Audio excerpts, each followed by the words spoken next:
Hi, I want to talk to you about bipolar, OCD, PTSD, depression, autism, pretty much any type of mental illness or being mentally challenged.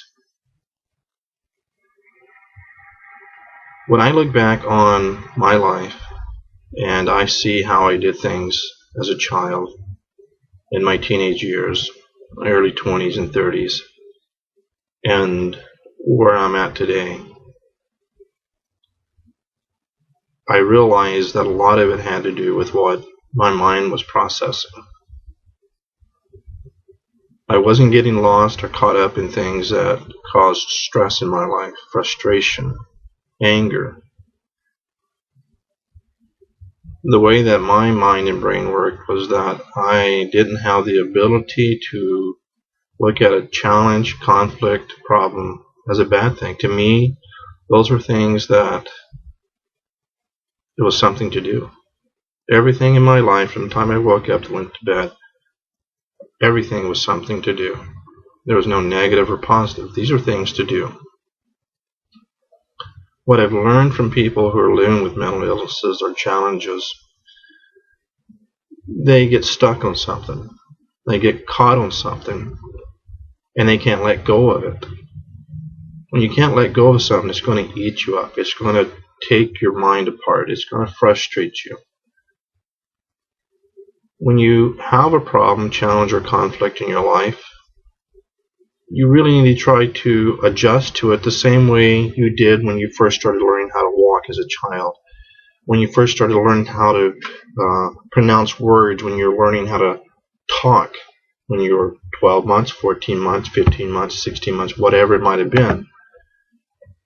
You've got to be able to look at things in your life the same way you did as a child. When you were 1 year old learning how to walk, you didn't fall down and go, well, that's it, I've given up, I can't do it, I'm not going to do it. Or you're learning how to talk, and the people around you are laughing because it's cute, but yet you're thinking, how sad, this is humiliating, you're not going to try it. Well, we didn't do that as children. So what is it that's causing you to do it now? I went to a support group for 9 months. What I learned 6 months later was that I was bipolar, PTSD, I was depressed, I was OCD. I already knew that I was a schizophrenic, since possibly caused due to the near drowning when I was 6 years old.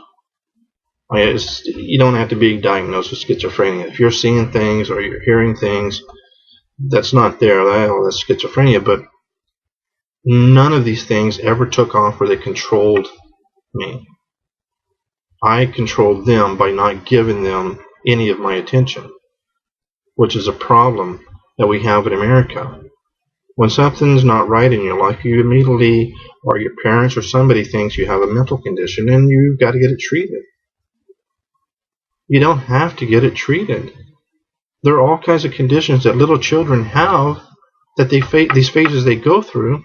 But if we pick one of them out and say, well, this is autism, or is this OCD, or is this bipolar, all these different things, if we just let it ride out, it goes away.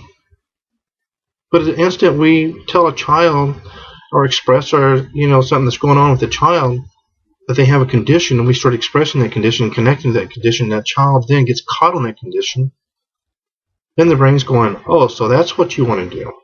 The brain is only going to give you what your mind wants it to do. If I say I'm going to climb the top of that mountain, and I think about it over and over and over, I'm going to climb the top of that mountain, all I can do is become obsessed with that mountain. All I'm going to do is just wake up to thinking about the mountain and go to bed. So whenever I have some free time and I'm doing something else, my brain's going to go, boom, there's a thought. And I'm going to get a thought about climbing that mountain, or some feeling about climbing that mountain. When you learn to let go of your mental condition and stop thinking about it, your brain will readjust itself. My psychologist, Dr. House, couldn't understand how I was able to reconnect transmitters in my brain with the right receptors. He said, I don't know how you did it, but you've been able to rewire your brain. So the receptors and transmitters started lining up perfectly. How did I do that?